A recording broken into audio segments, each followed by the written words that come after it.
Good morning and welcome to the September 20th meeting of the Transportation Infrastructure and Planning Subcommittee. I am calling the meeting to order. And first line of business will be the City Attorney explains public comment. Thank you, Madam Speaker. Members of the public may speak for up to 2 minutes to comment on agenda items to be discussed. Comments must be related to the agenda item and the action being considered by the subcommittee.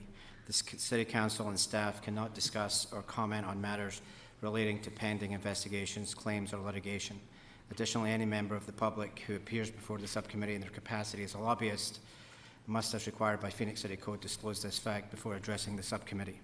General comments that go beyond the scope of the agenda item must be made in the call of the public session at the end of the agenda. The City Code requires speakers to present their comments in a respectful and courteous manner. Profane language, threats, or personal attacks on members of the public, council members, or staff are not allowed. A person who violates these rules will lose their opportunity to continue to speak. Thank you. And then I don't know where our interpreter is, but downstairs. Okay. If we can have the interpreter introduce themselves. Thank you, Councilwoman Stark. My name is Carmen Cota. I'll be providing Spanish interpretation for our Spanish-speaking audience. Give me a moment, please, to introduce myself to them. Buenos días, soy Carmen Cota. Yo les voy a servir de intérprete esta mañana. Si van a hablar, por favor, hablen con claridad, frases breves, para darme la oportunidad de interpretar de la forma más clara y correcta. Gracias. Thank you, Councilwoman Stark. Thank you. Next, we have call to the public, but I'm going to move that to the end. We have it in the beginning and the end, so I'm just going to defer it to the end and move on to our business. So the first is approval of minutes. Do I have a motion? So move. Second. All in favor, please say aye. Aye. It passes unanimously. We next have our consent agenda, and I believe we do have one person that wanted to speak on item 5. So could we at least go through items 2, 3, 4? I move to approve items 2 through 4. Second? Okay, all in favor, say aye. Aye. Aye. It passes unanimously. Number 5, so Brent Kleiman. He online? Okay. Brent, take it away. I'm glad you pulled it because I wanted it. Oh, okay.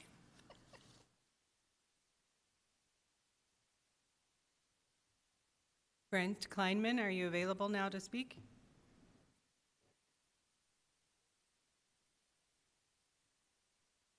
Go ahead. Go ahead. You hear me? Yes. Okay. Yeah,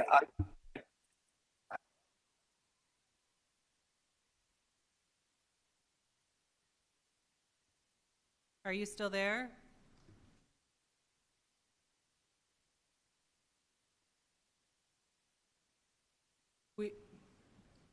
Okay, we'll go back. Okay, I also believe that Councilwoman Pastor has a couple questions, so if staff could come down. I actually don't have a couple questions. I just want to make a comment. Oh, I'm sorry. That's okay. That's okay. No. And I'm glad Brent Kleiman was the one who pulled this. I meant to do this, but I am so excited for the Hotel San Carlos receiving this grant. I had heard about it, I think, a week and a half ago on the news, and I am excited to be able to vote on this and preserve some of our history. So, thank you. Okay, well, let's try Brent one more time. Brent, are you there? I am here, yes. Can you hear me? Yes. Okay, yes. If this is in the consent agenda, I would not make any long comment. My support for this item.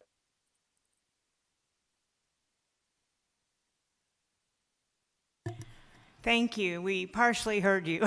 We heard that you did support this, so thank you. So we will take a motion on item 5. Move to approve item 5. Second. All in favor say aye. Aye. It passes unanimously. Items 6, 7, 8, and 9 are information only. Any questions on those? All right, then let's go to item 10, stormwater grates. Keeney and Jesse are coming down. I believe this is Keeney's last subcommittee meeting. He's going to be, oh, you have one more after this? I apologize. So we won't say good luck yet.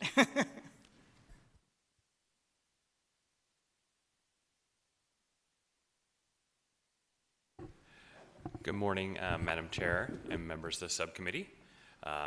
Glad to be here this morning to talk to you with an update on our storm drain and wash maintenance program. And this is an issue that has garnered a lot of attention over the recent months for a number of reasons.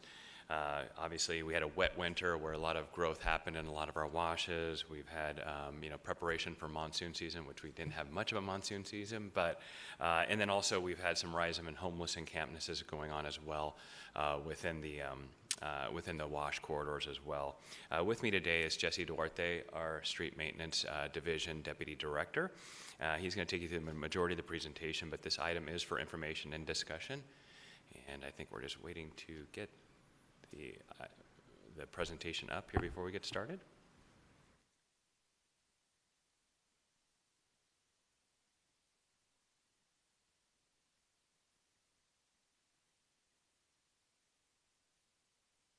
There we go.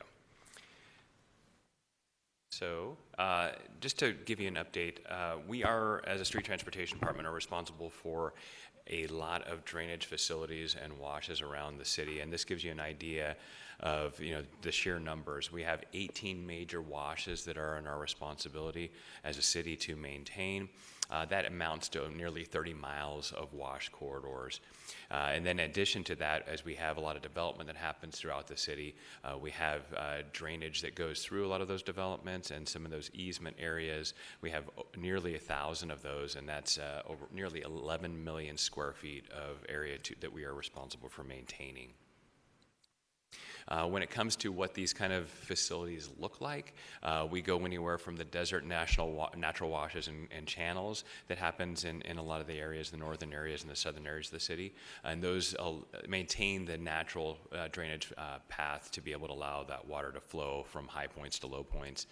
And then also, we have in the more built environment around our street network, we have our storm drains that flow under our streets that allow for the storm water to be able to flow to where it needs to. I'm going to turn it now over to Jesse to take you through the majority of the presentation. Thank you, Kenny. I'll go ahead and talk about the maintenance responsibilities. Currently, right now, we have 3 areas of responsibility. We have the private areas, a city, and other. Private areas are HOAs, our private property owners and commercial properties. The other ones are cities. Majority of them are mainly parks and street transportation that manage those. And then the other is federal, state, and county lands that do that as well. One thing that, okay, go to the next one. Maintenance frequencies. One thing that we want to do is we look at scheduled and unscheduled. Schedules where we want to be, we're not there yet. The majority of what we do is unscheduled right now, and which is based on residential concerns and staff recommendations. Currently, we have $1 million for the maintenance of these washes from the stormwater fee. And just one note to make is HERF funds, the Highway User Revenue Funds, cannot be used for this type of activity. We talk about types of maintenance, vegetation and trimming.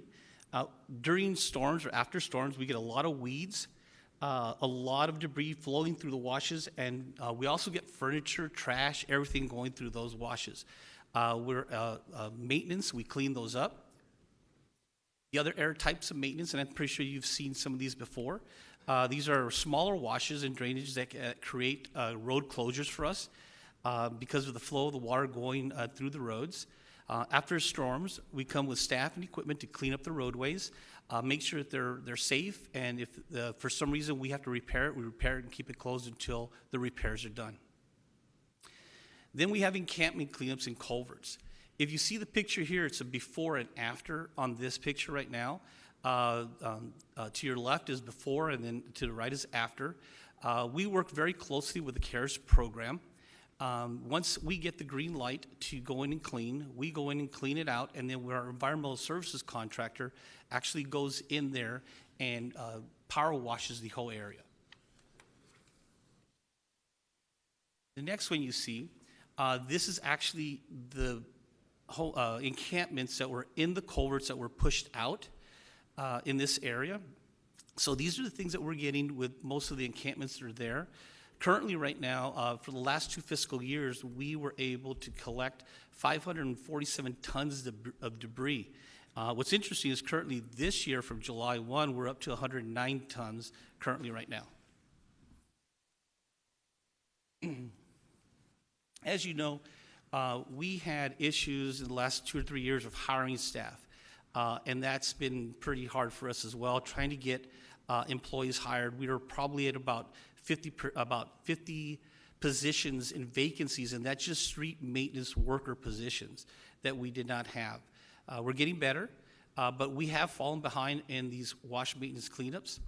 The other problem that we saw is our contractors were in the same boat. They were not able to hire people, the same thing, trying to get people on board to try to clean up the areas. They were to the point where they couldn't even bid on some of the contracts that we had out there to get the work done. Now, the Storm Gate pilot program, Kenny, our director, he worked with our Stormwater Committee to fund these gates. The money came from the stormwater fee. They were roughly just under $20,000 each gate. And what it does is minimizes pedestrian, but it also minimizes ability to create encampments inside the culvert. They are barn-style doors where we open them up. During we know when a rainstorm's coming, we open them up, and that way it doesn't stop the flow of water from coming through. If you see right there, this is where these gates are currently at, Cave Creek Road and John Cabot Road. Funding sources. This year, we received another additional $150,000 from the general fund to try to get caught up frequency of what we do. And as I mentioned earlier, we were able to get $75,000 fund from the stormwater fee.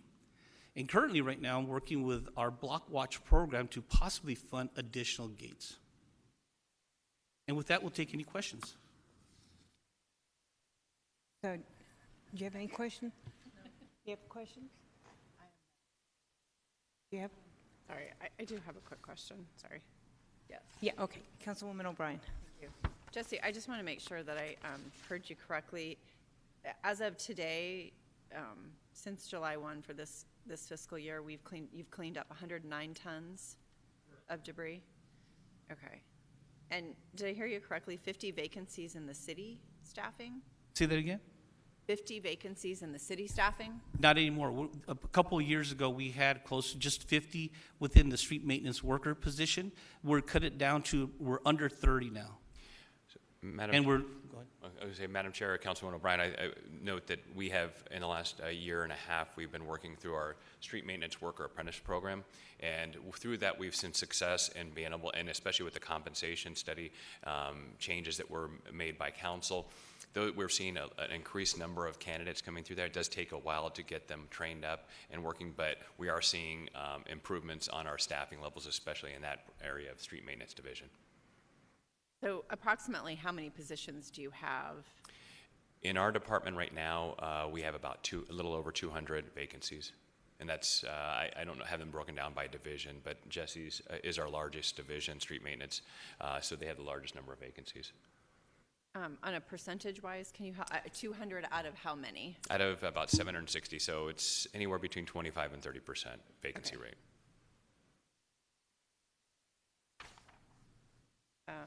And then on the barn door style, does it have to be opened because of the flow of water, I mean, it looks like it's slatted there, so can you tell me a little bit more about that? Yes, Councilman O'Brien, yes, they have to be open because if they stay closed, anything that flows through will get caught up in the gates. Great, okay. And how long have these been installed? I would say, I think they're probably about going on 6 months, 4 months, right around that time frame. And they've actually worked pretty well. And are there other areas that you might recommend these be installed? We have some areas that we've located at this point in time, and we're looking at possibly, it's close to 100 gates, but it's up by out in the Cave Creek area. And Madam Chair and Councilman O'Brien, members of the subcommittee, and that's what the last slide when we were talking about working with the Block Watch program is looking for that funding. So we have locations identified. It's just a matter of identifying revenue to be able, or sources of funding to be able to implement those. Yes, I think that it would be interesting to hear more about the proposed sites and learn more about what we're saving in manpower for cleaning up places like this. So I appreciate that. Thank you, Madam Chair. Thank you for your. Thank you. And I think it's been successful with 6 months. It's at the shared border of Councilman Waring in my district, and we have gotten quite a lot of compliments. I think a couple times someone has tried to break the locks, but it's pretty easy to repair. And I do think it's helpful because and quite frankly, even with the gates open, now it can flow better, but if you don't have gates and you have all that trash down there, that can impede the flow as well, correct? Correct, Madam Chair. I would also mention not just impeding the flow, but you think the things that happen in those encampments and things like that, that's all contributing to our stormwater quality. So that's something we have to be concerned with as well. And that's one of the reasons why when we approached the Stormwater Committee to fund this, it was really to address some of the storm quality issues of having that debris and other things happening, biohazards, contributing into our stormwater flows. Well, I appreciate the trial. I think it's been successful, and I certainly am willing to help promote using more of these grates. If there's anything we can do with our block watches, let us know. This might actually be a good presentation at the Black Mountain Community Alliance, since most of the block watches up in that area have washes they deal with, so that might be an idea. So let us know how we can help you, but I would like to see more of this happening throughout the city.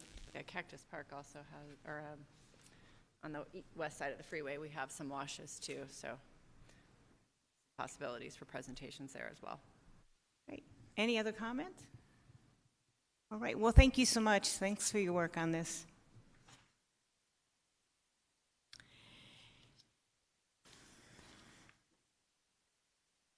So our next, well, Keeney's going to say, our next item is shared micromobility program.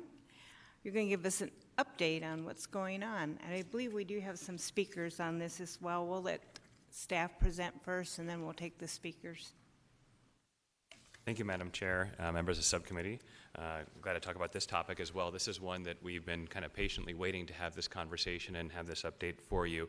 As the subcommittee knows that we had approval of our new shared micromobility program approved back in January, and we had that launch in January. And so when we had that launched and when we had that approved, the idea was to come back at 6 months to be able to provide an update on what we were seeing, what was working, what wasn't working when it came to our micromobility program.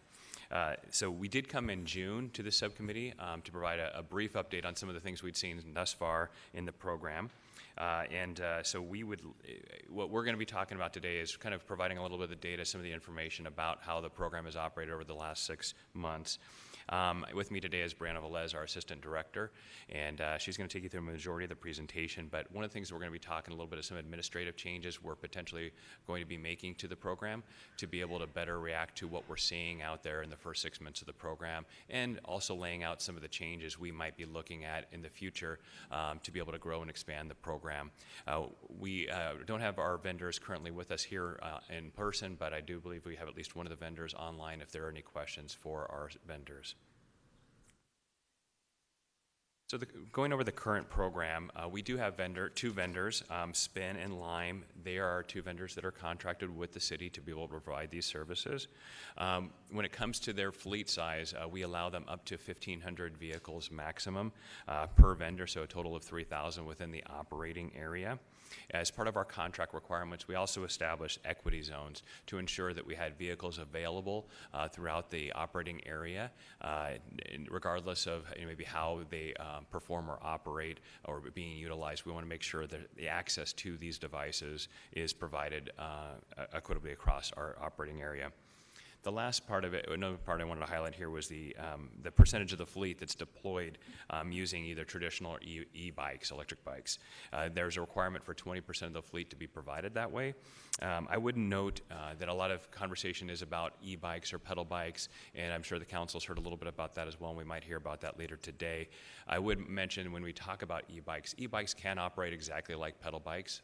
It is an option to be able to use the pedal assist on the e-bikes to be able to get around without having to pedal or pedal with less energy and effort. Madam Chair, could I ask one question? Yes. Could you remind us of the operating area boundaries? So the operating area boundaries, and I know we have a slide coming up on this. I apologize, I No, jumped that's ahead. okay. So it's 23rd Avenue on the west, Dobbins Road on the south, mainly 20th Street on the east, but that also extends out to 46th Street as you get further north in that program area. And the northern boundaries vary on the west side from Roosevelt Street all the way up to Thomas Road as you're getting eastern part of the boundary. Thank you, sir. And so we'll hit that slide. Actually, Brianna will hit that slide a little bit later here. So the one thing I wanted to mention as well about the micromobility program before I move to the next slide is, the things that we're looking at, and those who've been around for a little bit of time know we had a shared bike program before this. We had a shared scooter program. Our intention with the Street Transportation Department is to ensure that we have a program that's sustainable, that serves our community, that serves our public. And so when we're looking at potential changes or how we operate this, that's first and foremost in our mind. We don't want to be in a situation where we aren't able to continue the program, and that is a service that's not available to our residents and our visitors. So this gives you a little bit of idea what the operating, how it's looked from a number of trips as across the six months. You can see we started operations in January 20th, and through June 30th, we've had over 185,000 trips on our devices. But you can see it kind of spiked up, especially when you got around February timeframe. We all know that was when the Super Bowl was here. We had a high activity stream there. And then as you see, as we get further in the months of operation, you see a decline as we got towards the many 110 plus degree days that we've had over the summer. So it is a program that does vary a little bit definitely in utilization depending on whether you have some of the school in session and also the weather as well. So I'm going to turn it over to Brianna to kind of take you through the rest of the presentation. Thank you, Keeney. Good morning, Madam Chair, members of this subcommittee. In looking at the first 6 months of the program, an average of 1,400 micromobility vehicles have been available within the program boundaries. Both vendors have been 100% compliant in remaining under the maximum of the 1,500 vehicles each. Within the downtown core, Spin has been 100% compliant in remaining under the maximum of 600 vehicles, and Lime has been 78% compliant.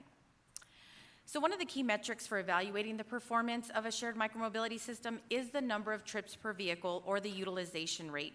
Utilization rates for micromobility vehicles have been lower than anticipated. From January 20th through June 30th of this year, the overall utilization rate for the city's micromobility program has been 0.8. When we look at the utilization rate by vehicle type, electric scooters are being used 0.85 times per day, and electric assist bikes are being used 0.29 times per day.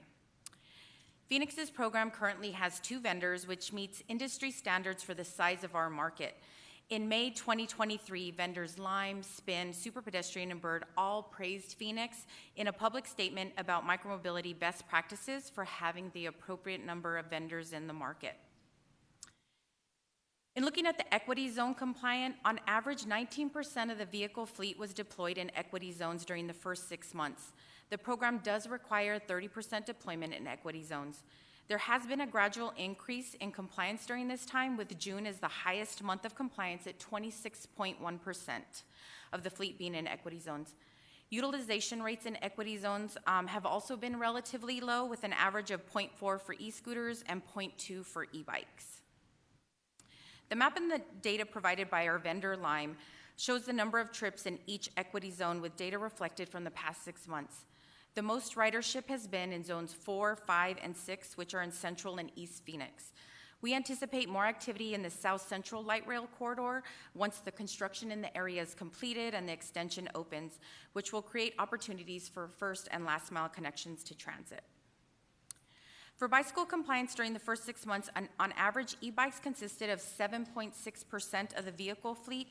20% of the fleet are required to be e-bikes or traditional bikes. March had the highest percentage compliance, with an average of 11.7% of the fleet being bicycles. Both vendors have committed to providing traditional bikes through a library system that allows users to check out bikes for a longer period of time at no cost. Anticipated launch for traditional bike libraries is early fall 2023, and reservations are required. Lime will offer 24-hour rentals, and vehicles are dropped off at requested locations. Spin offers 8 a.m. to 5 p.m. rentals, and vehicles are picked up at their warehouse. Accessible vehicle rentals with Lime and Spin are available now. Spin rentals are going to also be picked up at the warehouse, and Lime will have adaptive vehicles out in the program area. There has been an overall improvement in the parking and sweeping compliance since the start of the program. The vendors have adjusted their staffing approaches and improved how they go about to ensure sidewalks are organized and orderly. And while there have been some improvements, vendors have struggled with staff recruitment and retention, which affects their ability to address vehicle parking noncompliance throughout the city. Residents can report improperly parked vehicles directly to our vendors, also using the Phoenix 311 app or through city email. Vehicles are picked up within 2 hours of being reported to the vendor. The current contract the city has with the two vendors is a revenue-generating contract with no capital outlay. The contract requires a minimum annual guarantee for the city revenue share in the amount of $15,000 per vendor, paid in monthly increments. And the vendors do provide a city revenue share based on per trip fees of 15 cents to 25 cents, which is paid quarterly. In June of this year, the vendors did submit a letter requesting modifications to the program requirements to help improve ridership. In response to that request, staff have identified a few administrative program changes that we think will help increase compliance and ridership. The first area is the e-bike fleet, which currently has a 20% minimum requirement. The vendors did request a 5% requirement, and staff is recommending more of a dynamic approach to that based on the utilization rate. So based on the current utilization rate, the e-bike fleet minimum would be 10% and could increase in the future if the utilization rate increases. The next area is the equity zone fleet, which currently has a 30% minimum requirement. The vendors did request a 15% minimum requirement, and staff recommends also a dynamic approach based on the utilization rates. So based on the current utilization, the equity fleet minimum would be 15% and could also increase in the future if the utilization rate increases. Staff is also recommending that all equity zone discounts and the access program discount will continue as required. There are currently 2 parking requirements for vehicles. Inside of the downtown core, riders must park the vehicles at designated parking corrals, and outside of the downtown core, riders must park by locking the vehicle to a bicycle rack or other vertical element in the right-of-way. There have been some challenges with the lock-to requirement, such as not being able to remotely monitor whether a vehicle has been locked to something in the right-of-way. And so because of this and other challenges, staff is recommending installing parking corrals throughout the current and future program boundaries. This approach will allow vendors and staff to better monitor vehicle parking, and having a consistent parking requirement throughout the program boundary will help riders understand and comply with the parking requirements. The parking corrals shown here are typically defined by white tape and the parking decals. All of the existing and future parking corrals are installed and maintained by the vendors. So this map represents the current program boundary with the downtown area shown in yellow and the light blue area that borders the light rail corridor to the east and to the south of downtown Phoenix. The vendors have requested expansion of the program boundaries to assist in better multimodal connectivity for all riders needing different transportation options in the city. This map represents a potential 1-mile program boundary expansion to the north around the existing light rail corridor. In the packet, you will also see a potential 2-mile program boundary expansion as well. Lime has provided a data map showing here, which shows every time a customer opened the Lime app looking to locate a scooter, which is represented by a blue dot. This data shows the demand throughout the city. So we believe there is a demand for e-scooters and e-bikes to be accessible beyond the existing program boundary, especially in areas near public transit. Staff does intend to evaluate the potential expansion of the program over the next 6 months, with the potential to expand in January 2024 when the program reaches the 1-year mark. The current operating hours for the micromobility vehicles is between 5 a.m. to 11:59 p.m. daily. These hours were selected to reduce the potential for impaired driving. The vendors are requesting to provide this service 24/7. Both vendors stated that they can issue sobriety tests through their apps, and these examples show what they look like for both Lime and Spin. Staff recommends further investigation of how 24/7 operating hours could impact the micromobility program and overall safety. And with that, we'd be happy to take any questions. Thank you. So do we have questions? I do. Okay. Councilwoman O'Brien. The 20% requirement for e-bikes, how did we arrive on that number to begin with? Councilwoman O'Brien and Madam Chair, so when we were looking at putting together our program requirements, we looked at some of the other programs that operated nationwide, and so what we saw typically was a 20% requirement on average for most of the programs throughout the nation, and so we felt comfortable moving with that. Obviously, what we've seen here, particularly in the Phoenix market, is that the e-bikes aren't getting utilized as often as the scooters. This could be due to the fact that we had a long period of just operating with scooters, and so people aren't as familiar with the e-bikes, and so that is why we think at this point, when we talk about wanting this program to be sustainable, that we kind of look at setting the e-bike requirement based on the utilization rate. So although we initially set the 20% based on what we saw nationally, we think for the Phoenix market, it makes sense to kind of base it on whether Phoenix residents are using the e-bikes. And when we looked at the other cities nationwide, did we also look at those cities' bike riding percentage as you presented in the information today? It says Phoenix, the overall lower rate in biking in Phoenix is about 0.5% of adults for commuting. So did we compare those other cities that did use 20%, what their number is for that? Madam Chair and Councilwoman O'Brien, we did look at that. I will say that when we were comparing Phoenix to the other markets, they did have a much higher rate of bicycle utilization overall, but we felt when we were initially putting together this packet that we needed to start somewhere, and we thought that 20% made sense at the time, and that's why we think a dynamic approach makes more sense for our current market. Okay, so I'm a little nervous about a dynamic approach. Or I should say, first let me ask, did you get feedback from Lime and the other contractor regarding a dynamic approach? So we have been working closely with the vendors. Obviously, in their letter, they requested just having a minimum set. That's why we didn't feel comfortable with just having a much lower minimum that would stay continually, and that's why we thought we recognize that the e-bikes aren't getting used as often as the scooters, and so we thought this approach was better than setting a very low minimum requirement. And I appreciate that their response was that they want just a specific, but did they specifically state any objections to the dynamic approach? At this time, Councilwoman O'Brien, I have not heard any objections to the dynamic approach. Okay, and do we have one of the vendors online or on? Madam Chair, Councilwoman O'Brien, I believe a representative from SPIN is online and available to speak. No? Okay, I'm seeing shaking heads over there. All right. So, did you want to take speakers before I finish, Deb? Deb, do you want to take speakers on this? Okay. Say, let's take speakers unless you have any other questions. I have more. Okay, we'll take the speakers then. So we have two. The first is Derek, I hope I pronounced your last name correctly. Stalin? He's not on there? Okay, he was with Spin.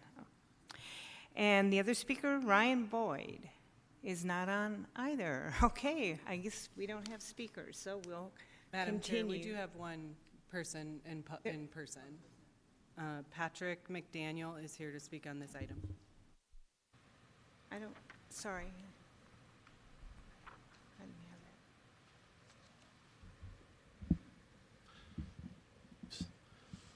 that. All right. Good morning, Madam Chair, members of the subcommittee, and leadership from the City of Phoenix. My name is Patrick McDaniel. I'm here today speaking in the role of Director of Advocacy for Phoenix Community Alliance on behalf of our Multimodal Connectivity Committee. To start with, there are many aspects of this report that are positive, that are encouraging. It is great to see that the providers are interested in increasing their operating zone.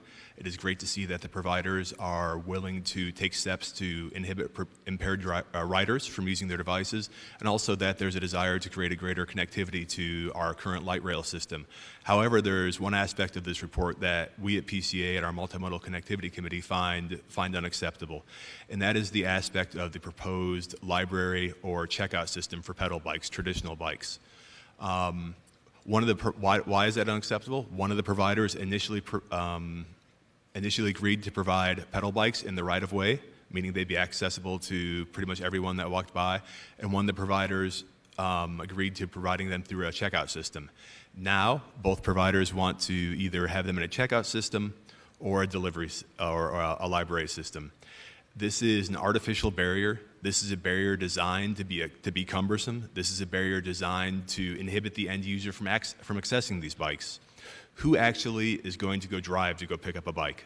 Who is going to go drive to drop a bike off? That's a non-starter.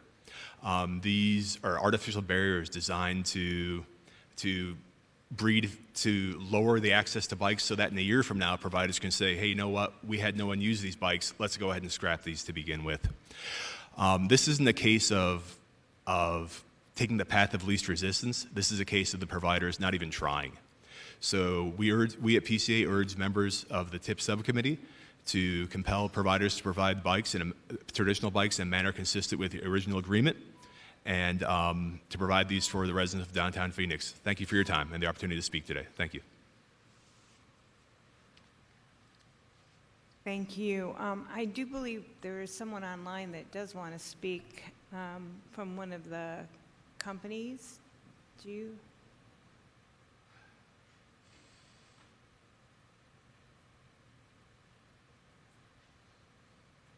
Oh, can you hear me? From line? Yes. We can hear somebody. Cool. Yes. So sorry about that technical difficulties, but I just really wanted to, voice Lime's support, and also I believe my Spin colleague is trying to log on as well. But we would like to kind of echo what Council Member O'Brien was referring to, which is kind of just the overall issues we've experienced with ridership, specifically around e-bikes. For perspective, our e-bike utilization has been, for Spin, it's been 0.1 trips per device per day. For us, it's been 0.25 trips per device per day. And so what that essentially means is that these devices are being ridden once every 4 days. And so to that end, we would be grateful if the city considered the opportunity to adjust the requirement to deploy e-bikes to something that's much more reasonable and reflective of kind of where ridership is at the moment. To clarify, we're happy to provide e-bikes as a whole, and of course happy to continue to deliver on expectations to the city. But it is a hurdle when folks just simply aren't riding the bikes. And to that end as well, just kind of in response to the pedal bike, the pedal bike concerns, we've been able to successfully work with the city on an approach that we think will reflect the overall demand of pedal bikes. Again, given that e-bikes as a whole aren't being ridden or are being ridden once every 4 days, our concerns we have concerns that pedal bikes would also probably not be ridden quite as much as we personally would also like. And in addition to that, the reason why we've adjusted our approach to be something of a delivery model is reflective of the fact that in numerous other markets, we've experienced significant levels of theft and vandalism of pedal bikes, unfortunately. And so to that end, allowing us to have a delivery model for pedal bikes would allow us to continue to provide access to pedal bikes consistently and to be able to ensure that folks aren't going to lose service to this because of theft and vandalism. Thank you. I think that's all the speakers we have, so. Before are you still there? Yes. Okay, sorry, what is your name? I'm Charlie Mastaloni. I'm with Lime. I'm Lime's Senior Manager of Government Relations for the Southwest. And so I have the pleasure of working with our friends over in the Phoenix Mobility Department. Okay. Matt, is that what you said? Charlie. Charlie. Okay, I'm sorry. Gosh, I don't really like this getting older stuff. Can you tell me a little bit about what you think of a plan that's dynamic to adjust how many bikes you provide based on usage? Yeah, so I'm not sure if the mobility department referenced this, but SPIN and ourselves sent a letter to the city on June 2nd outlining kind of a dynamic approach. And so what we put into writing was that for basically a daily utilization rate of less than 0.5 rides per day, we would want to see that be 10% of the total fleet. And then if utilization rate went above 1, which means that each one of these devices are typically getting ridden once a day, we'd be happy to up that to 15% of the total fleet. And then if utilization rate increased to 1.25 rides a day, we'd like to see that increase to 20% of the fleet to essentially reflect what the market demand is for these vehicles, knowing that they're just not going to sit around for 4 days and someone's going to run off for them. Okay, so the plan they have presented is similar to what you have offered and are good with. Yes. Okay.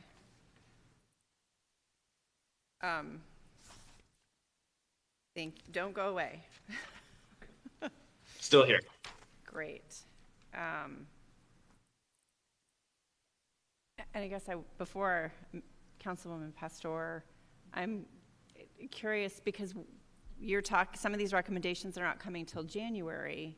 And if I do my calculations correctly, we are now beginning the prime season for doing things outdoor. I mean, September to May or June are, depending on how good our June is, are really great times to use this. So I'm curious what your thoughts are on waiting until January for some of these ideas versus starting them sooner.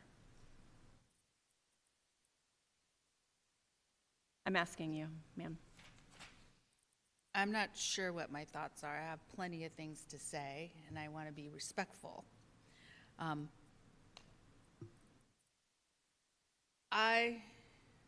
What I'm hearing from vendors is that they're giving us the data, and they're telling us why they can't do something.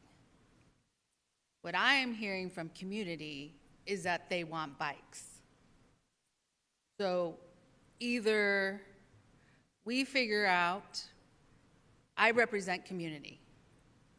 I represent constituencies that are wanting e-bikes and bikes. I'm hearing from a company that they don't want to do this because of the data and they don't want it sitting there for 4 days. So what I would like to see is I would like to see us relook at micromobility. And in that process, I would like to see, and I want it done, my deadline would be December. And I would like it done in an expansion of it citywide. Got there.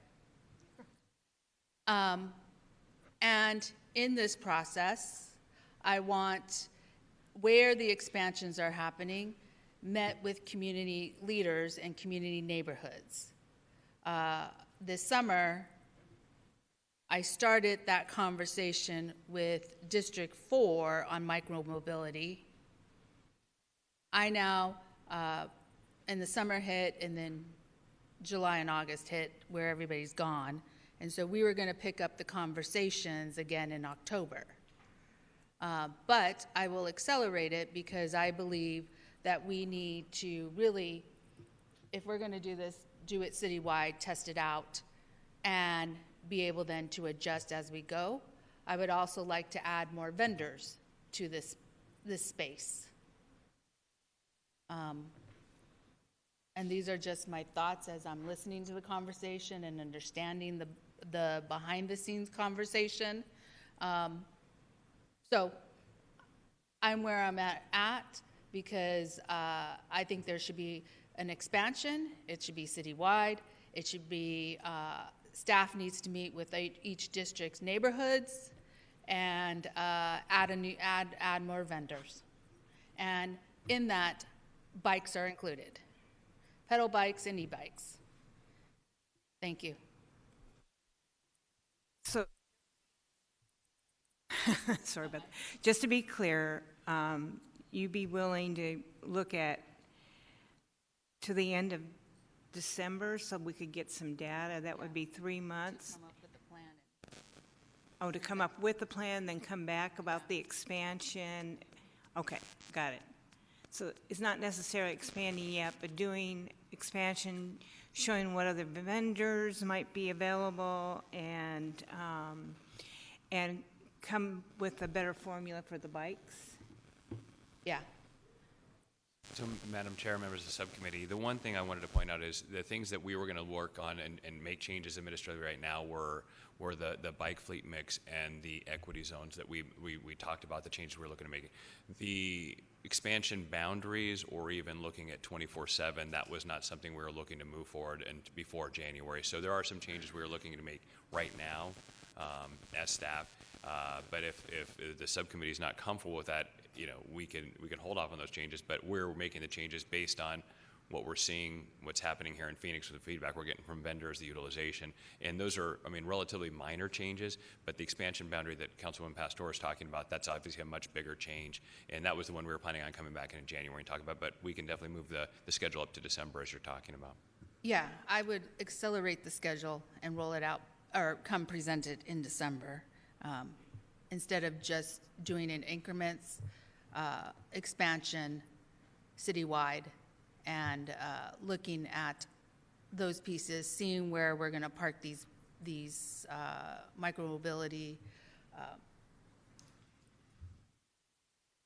I don't know the term. I was going to say e-scooters. Scooters. I'm like looking at you, Ann. No problem. Scooters, bikes that have that ready, mapped out. Where also have those neighborhood conversations, community conversations.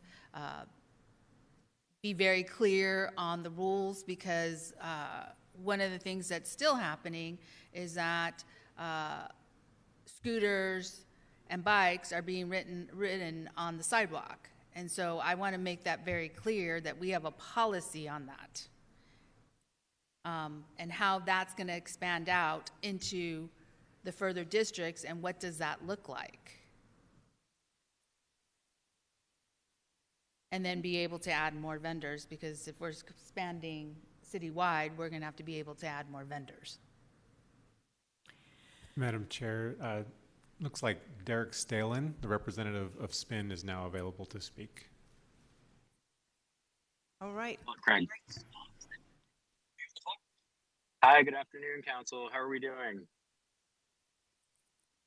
Great, thank you. We're doing well. Go ahead. We at SPIN, we're supportive of the different programmatic changes that we're trying to make with the program here. We are pleased to continue to look at the things that we can do to make the program more sustainable financially while making sure we're addressing some of the equity and expansion concerns as well. If you have any specific questions for me at Spin, I'm happy to answer those. Questions? Madam Chair, don't go away, but I don't have specific questions for him yet. I would like to talk with my fellow committee members about implementing the changes that have been recommended here until we get, I mean, I know we're not voting, this is for discussion, right? There's no action on this item today, but that they would do this. But in addition, one of the other things that I think we need to talk about is the corralling and some of the difficulties with that, as well as I'd like to hear more about additional hours. I think that 11:15 is not a good, or 11:59 is not a good time to end for folks who are using them, and it just, a lot of our restaurants and bars are open till 2, and I think that we should provide them the opportunity to be ridden until 2:30 or 3. And that data, if we start the recommendations you have given us today, as well as extended hours and some additional corralling, because I know that that's a problem given GPS's limited standard deviation of error there, that would give us additional information in December when Councilwoman Pastor has requested that you all come back. So I don't know what your thoughts are on those ideas.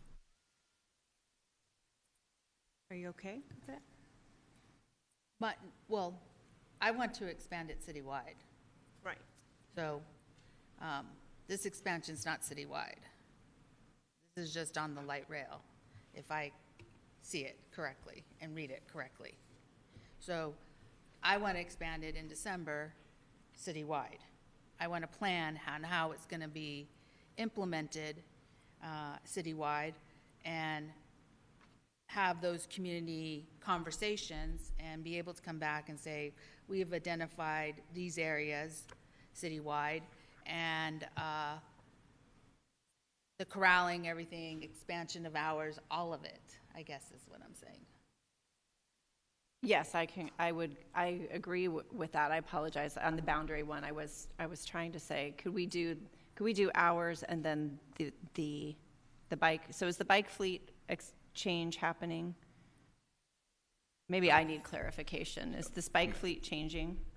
So, Madam Chair, members of the subcommittee, Councilman O'Brien, we were coming here with 3 different potential changes. One was to the equity fleet distribution, one was the bike fleet distribution, and for the parking corrals outside of the immediate downtown area.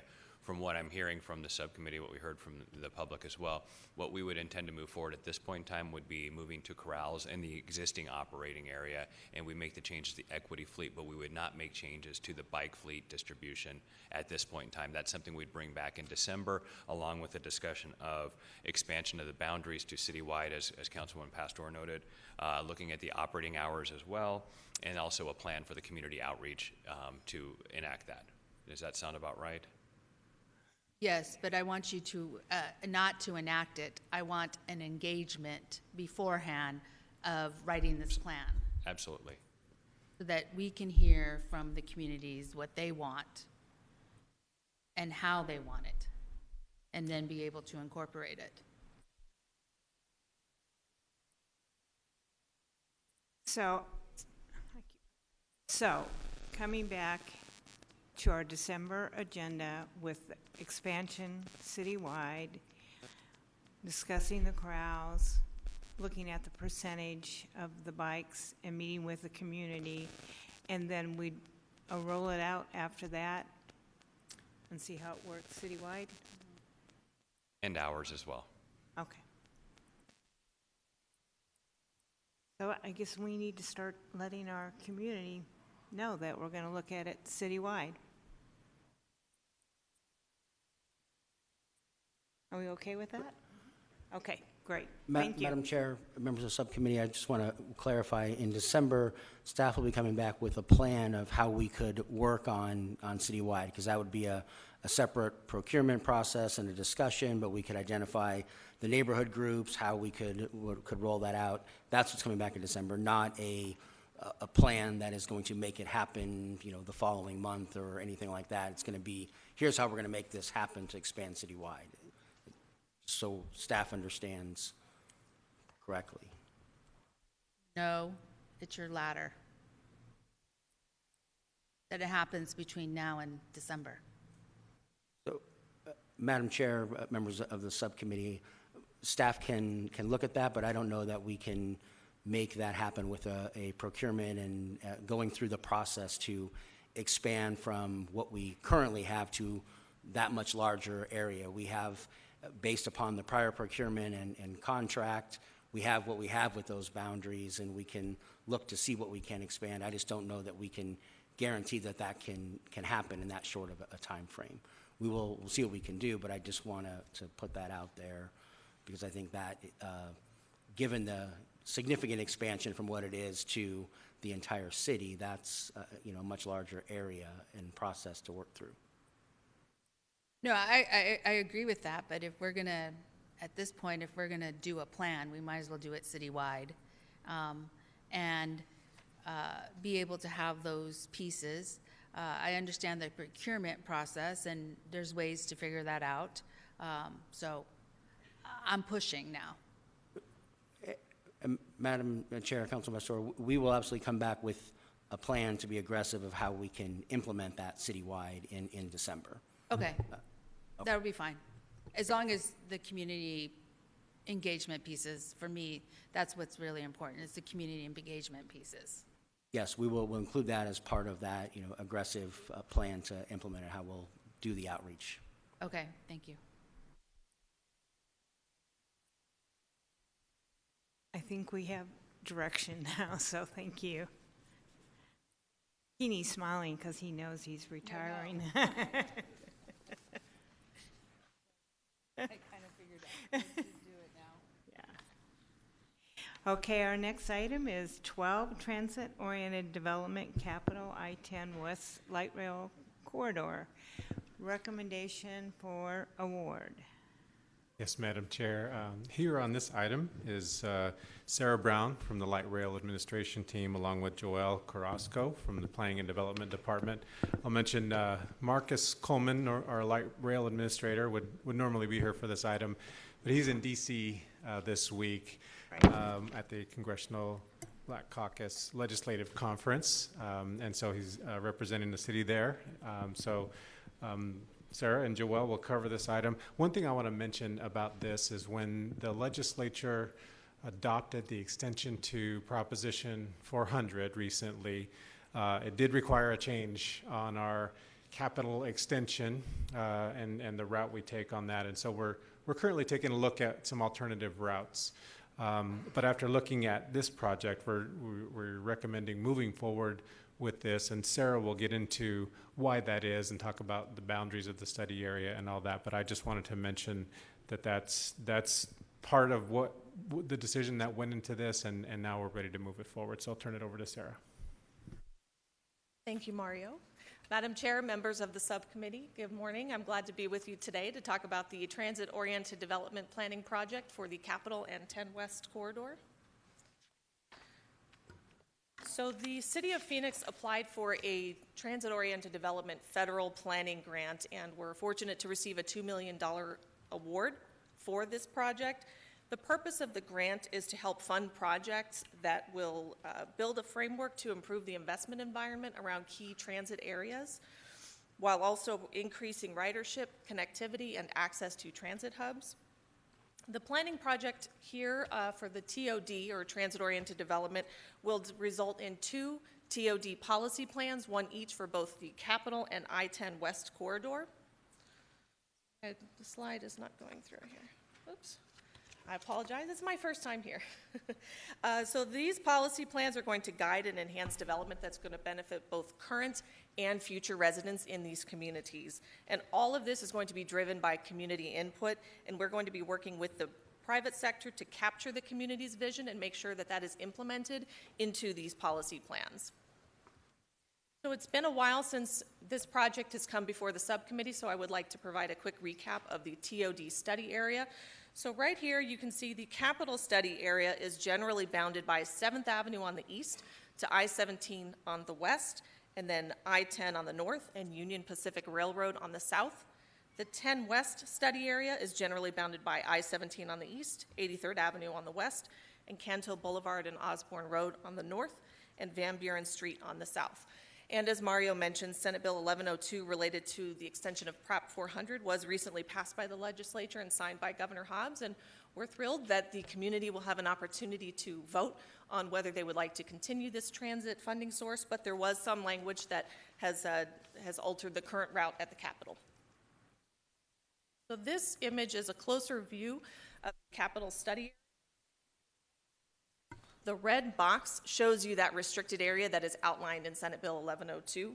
The City of Phoenix are currently working together to evaluate alternative routes within this project area that will connect the Capitol to the 10 project. This is ultimately going to extend all the way to 79th Avenue. And a lot of work was already done evaluating this route, and so we are confident that any proposed alternative route will still remain within this boundary study area. And as you can see from the study area, it does extend well beyond that red box, that restricted area. So the service line will move, but it'll move within that study area box. We're confident that we can continue with this planning project while still meeting the FTA grant requirements that were outlined. And the City of Phoenix has had conversations with the FTA, and they are in agreement that we can move forward. With that, I would like to turn it over to Joelle to talk about the scope. Can I ask a question? Sure. Go ahead. Yes. Can you repeat your statement about the FTA? The City of Phoenix has had conversations with the FTA regarding the need to change the alignment as a result of the Senate bill, and they have discussed some of the alternative areas that are being evaluated, and they are in agreement that whatever the alternative route will be will still fall within those guidelines of the study area that were outlined in the application. That's what I wanted to know. Thank you. Thank you, Sarah. Thank you, Madam Chair and members of the subcommittee. The scope here really requires the contractor to conduct a very robust public engagement series of activities, really to identify transit-supportive land use and infrastructure opportunities with the community and in alignment with the established community vision for the future that will also be part of this effort. So I just wanted to take one moment to give a special thank you to Councilwoman Pastor for providing some additional guidance that strengthened the community engagement components of this particular scope. The relationships that we develop with residents, businesses, community leaders, and property owners, and other stakeholders throughout this project will ensure that we work with the community to achieve an inclusive and community-driven process. All of this will be captured in 2 TOD policy plans and an equitable housing strategy, really which is paramount to preserve, expand, and improve the community's quality of life. And so we just wanted to share with you again that the budget here for this project is $2.5 million. And thank you again. I'm going to pass it back over to Sarah. Thank you, Joelle. So for this particular procurement, the city received 1 request for proposal response, and 4 evaluation panel members were convened on this, and they were each representative from the City of Phoenix from relevant departments. Those departments were public transit, planning and development, community and economic development, and the housing department. As you can see, given the complexity of this particular project and the study areas, you can see that the evaluation criteria is weighted heavily on the method of approach that the contractor will take with this project, followed closely behind by the qualifications and experience. And after carefully reviewing the proposal, the evaluation panel came to a consensus and recommends Ardura Group, Inc. as the successful proposer. And now that we've evaluated the response to this solicitation, we come to this subcommittee for recommended approval with hopes to issue a notice to proceed by October of this year. And so staff requests the Transportation, Infrastructure, and Planning Subcommittee recommend formal City Council approval to enter into a contract with Ardura Group, Inc. for consultant services to assist with the implementation of the Capital I-10 West Light Rail Transit-Oriented Development Grant. And with that, we can take any questions you may have. Do we have any questions? Then can I get a motion? Move to approve. Second. All in favor say aye. Aye. Aye. It passes unanimously. Tell Marcus we missed him, but it went much quicker because he wasn't here. Thank you. I will make sure he gets that information, Madam Chair. Thank you. Next, we have call to the public, and City Attorney, do you have some advice? Thank Yes. you. Madam Chair, during citizen comment, members of the public may address the City Council for up to 3 minutes on issues of interest or concern to them. The citizen comment session is limited to 30 minutes. The Arizona Open Meeting Law permits the City Council to listen to the comments but prohibits council members from discussing or acting on the matters presented. Thank you. Our first speaker, Jerry Van Gass. And we have your petition. Thank you. Hi, Jerry Van Gass, council members and planning director. We just want to, you have that open letter to the parks director. You'll notice that it's dated July, and it's regarding the lack of electricity at the new Choya Trailhead, which opened to the public September 30th, almost a year ago. With no electricity. We're 12 months later, there's still no electricity. The lame excuse we get from parks is that host properties, which is the Phoenician, and APS are trying to work out language for an easement to hook up the electricity. Well, the public sees right through that. It's a bunch of BS. Host has been conducting, this whole project. The city deferred everything to host. Our attorneys at the Center for Law and the Public Interest have made a number of record requests since December of 2018 when this was first approved to move forward. We have all kinds of documents indicating that host has orchestrated this whole project. There's never been one public meeting involving the hiking community. And yet, it's our voter initiative funds, Parks and Preserve Initiative, that paid for this project, over $1 million. We have nobody representing the people. That's totally unacceptable. And we expect real shortly. People are coming back from a year ago, winter visitors, and they're going, you still don't have electricity? Good luck explaining that to them. Thank you. Thank you. And I do believe someone is here from the planning department that maybe you can get with Jerry. Thank you. Our next speaker, Jess Dodds.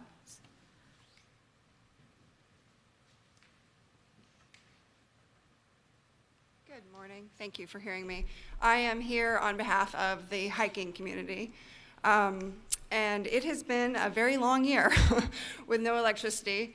We had the hottest summer on record, and unfortunately those bathrooms were designed with no passive airflow and no passive light, requiring mechanical, which is powered by electricity. So we've had some very hot, dark boxes for bathrooms and no chilled water. And those two things were promised to us for the years that it was closed, that we were going to have bathrooms that presumably were lit and had mechanical airflow and chilled water. It was a big deal that we were going to have the chilled bottle fillers and everything at the trailhead. It was literally so hot you could make tea. The other problem is that due to the fact that the bathrooms were dark, They were using battery-powered lights in there that required the rangers to go in pretty much daily, I believe. A huge waste of money to replace those batteries. They barely worked, especially in the heat.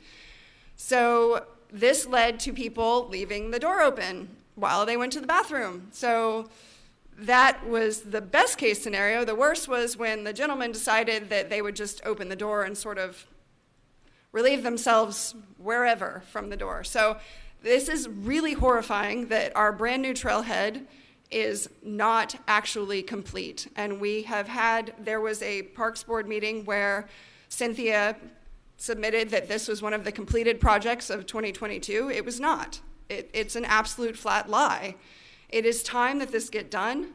The switchgear has been at the trailhead installed since May.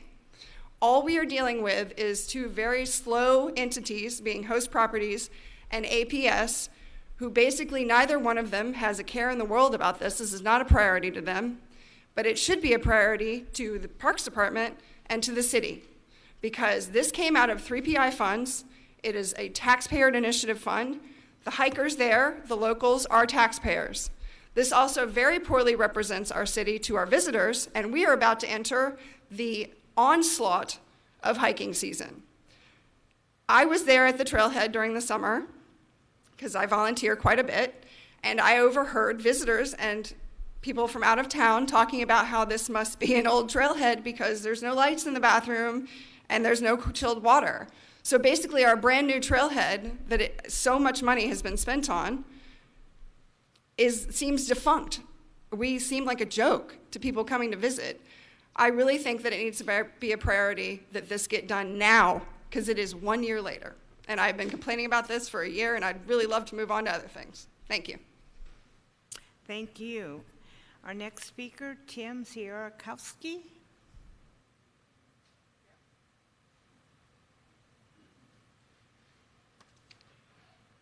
Hi, I should say good morning. My name is Tim Sierkowski. Hello to everyone. I haven't been here in a while. I'm looking at the building permit that you have in front of you, and I'm trying to figure out why we gave a trail that we were using at Cholla, and then we let Host have the building permit at Cholla Trail. How does this work out? How are we using 3PI money and giving it to a private company? You can't. It's against our Constitution. I want to know the individuals who made this contractual arrangement. Who entered into this? This isn't for the good of the people. This is for the good of Host. In the easement, Host can shut this trail down at any time. So who negotiated this? Why did they get 3PI money at this point to build a bathroom that's incomplete? A better question is this: who in the city of Phoenix allowed this trail to be open without it being complete? Someone here know? Does someone in the planning department know? Because I do construction on a daily basis and I would not be allowed to do this. So who in the city of Phoenix, and this has to be someone way up in the city of Phoenix, allowed this trail to be open without it being completed? These are just some of the questions I have at the present time, because I'm kind of baffled how much money really went into the project, why the project has taken this long, and why consequently Host in their easement didn't give this property to the city of Phoenix. Why didn't they? Why didn't Host say, here, in good faith, you can have this property, we shut the other trail down that we could have had for adverse possession, and we didn't do that, but then nothing else was really given to the city of Phoenix for this. So maybe these people in the planning department can explain all of this to me, because I would really like to know exactly how this all transpired and who really benefited from this, because it wasn't the people of the city of Phoenix. It was not the hikers who benefited from this. The only people that benefited from this deal was Host. So who did the deal? Does anyone know? This is something someone should follow up with, because I would like to know, and I think the people of the city of Phoenix would like to know at this point. But I appreciate your time, and thank you so much, and it feels great to be back once again. Thank you. Our next speaker is Saranda Trawick.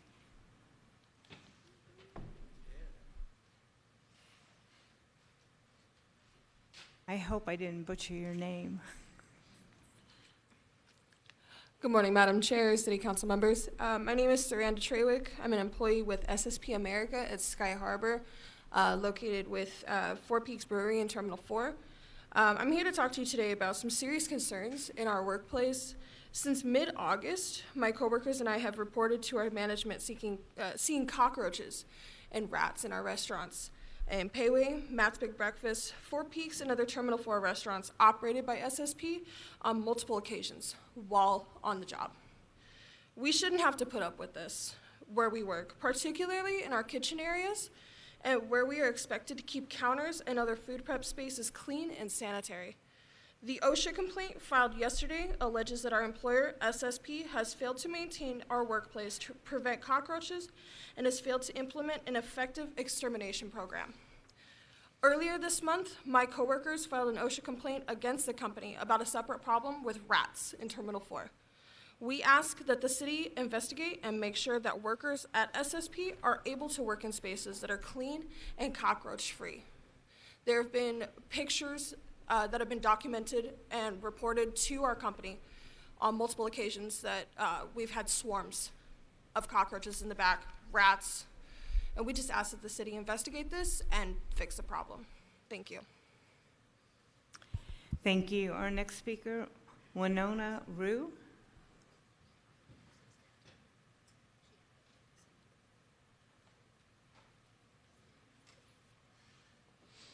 Hello, my name is Winona Rue, and I work for SSP America at Sky Harbor Airport. I'm a barista at Dunkin' Donuts in Terminal 4. Since August, my coworkers and I have reported to management seeing live rats at Dunkin' Donuts. Personally, I witnessed at least 2 incidents with live rats. One evening, we even had to shut down the coffee shop so we could search for them. On September 5th, my coworkers and I filed an OSHA complaint because it's just too much. It's not healthy for us as employees. We should not have to put up with this where we work. It feels wrong. We ask that the City of Phoenix investigate and make sure that workers at SSP are able to work in spaces that are clean and pest-free. Thank you so much. Thank you. Our next speaker, Vanessa Trembrulli.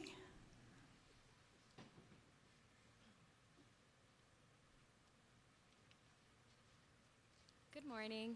It's actually Tamborelli. Can I move this? Apologize. Thank you so much. Good morning. My name is Vanessa Tamborelli. I'm an employee at Sky Harbor Airport. I work with SSP America. I'm currently positioned at Matt's Big Breakfast in Terminal 4. I would just like to talk to you today about some healthcare concerns that we have in our workplace. Since mid-August, as you've heard already, a lot of my coworkers and I have been experiencing a lot of reported cockroaches and rats in our workplace, specifically in Payway, Matt's Big Breakfast, Four Peaks, and other restaurants in Terminal 4, all operated by SSP America. That's why I joined my coworkers today to file an OSHA complaint. These are some allegations in our complaint. Over the past 2 months of the cockroach problem, SSP has grown considerably worse. My coworkers and I have seen roaches on kitchen counters, on the walls, ceilings, under the sink, and even in our utility storage area. In the complaint, I stated that I saw what appeared to be roaches in my workplace at Matt's Big Breakfast on several occasions over the past month and a half, including in the ice machine as of recently. On August 14th, on the walls in the storage area, and on August 22nd, and in the guest seating area on September 4th. As outlined in the complaint, about 3 weeks ago, another coworker reported finding roaches floating in the mop bucket at Payway Restaurant and found what appeared to be another in an uncooked rice bag in just last week. Another coworker alleges that on a recent occasion he saw that seemed to be about a dozen roaches crawling out of a pile of napkins at Four Peaks Brewing Company in the storage area. We shouldn't have to put up with this in where we work, particularly in the kitchen areas where we are expected to be providing the best service possible in a clean area, where food is prepped and spaces need to be sanitary. Under our expired contract, we're also entitled to receive free meals with our location at SSP America. Since becoming aware of these issues, I personally have stopped eating at any and all the restaurants there, and I kind of advise most people don't either. The complaint alleges that our employer, SSP, has failed to maintain our workplace to prevent cockroaches and has failed to implement an effective extermination program. Already, other coworkers of mine have filed an OSHA complaint against the company earlier this month regarding a separate problem with rats in Terminal 4. The fact not only that rats, but also alleged cockroaches have become such a serious issue in our workplace and the airport has led us to file another complaint this week.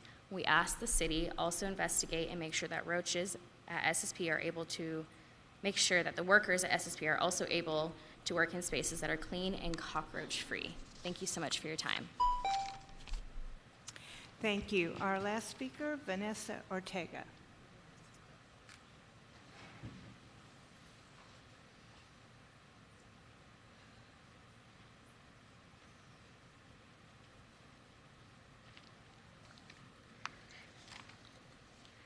Hello, my name is Vanessa Ortega and I work for SSP America. I'm a barista at Dunkin' Donuts in Terminal 4. Last month, I observed a rat run under the fridge at Dunkin' Donuts. I reported this to management and SSP America put in rat traps. These apparently have not had the effect of resolving the problem. Days later, I was working the night shift and my coworker and I saw a rat fall from the ceiling into the sink. The rat was alive. Working in these conditions is not right. It's not healthy or safe for any of us. We shouldn't have to put up with rats where we work. That's why I joined with my coworkers to file an OSHA complaint on September 5th. The complaint alleges that our employer, SSP, has failed to maintain our workplace to prevent rats and has failed to implement an effective extermination program. I don't believe SSP is doing enough to fix these problems. I'm here asking the City of Phoenix to please investigate and make sure that we have a safe, sanitary workplace. Thank you. Thank you. And then our last item is any future agenda items. I believe in October we will be talking about parking. Can we bring in the Choya one? Bring it to have a discussion? Yes. And the reason why I'm doing that is because I haven't been on the Parks Committee for a while, and Choya was one of the things that we spoke about way back then, so I would like to complete this. Thank you. Absolutely. We'll add it. Anything else? We are adjourned. Thank you.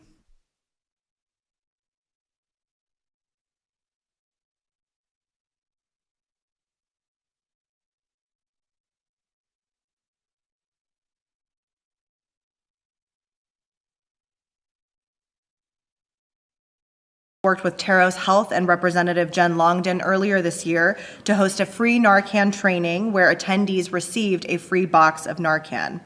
I'm thrilled to see that work replicated and expanded by the City of Phoenix's Office of Public Health.